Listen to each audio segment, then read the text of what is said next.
ಸೂರತ್ ನ್ಯಾಯಾಲಯದಲ್ಲಿ ನಡೀತಾ ಇದ್ದಂಥ ಮಾನನಷ್ಟ ಮೊಕದ್ದಮೆ ಏನಿದೆ ಅದರ ತೀರ್ಪು ಇವತ್ತು ಹೊರಗೆ ಬಂದಿದೆ.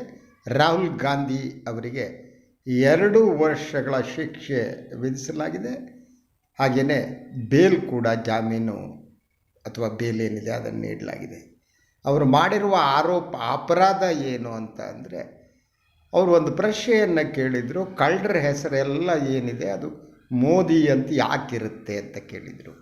ಇದು ಅಪರಾಧ, ಇದು ಮಾನನಷ್ಟವನ್ನು, ಒಂದು ಕಮ್ಯುನಿಟಿಯ ಮಾನನಷ್ಟವನ್ನು ಮಾಡಿದ್ದು ಅಂತ ನ್ಯಾಯಾಲಯ ತೀರ್ಪು ನೀಡಿದೆ. ಇದಾದ ಮೇಲೆ ರಾಹುಲ್ ಗಾಂಧಿಯವರು ನ್ಯಾಯಾಲಯದಿಂದ ಹೊರಗಡೆ ಬಂದವರು ಯಾವುದೇ ಪ್ರತಿಕ್ರಿಯೆಯನ್ನು ನೀಡಿಲ್ಲ. ಆದರೆ ಅವರು ಟ್ವೀಟ್ ಮಾಡಿದ್ರು, ಗಾಂಧಿ ಮಾರ್ಗದ ಕುರಿತು, ನಾನ್ ವೈಲೆನ್ಸ್ ಏನಿದೆ, ಶಾಂತಿ ಏನಿದೆ, ಅದೇ ನನ್ನ ಮಾರ್ಗ ಅಂತ.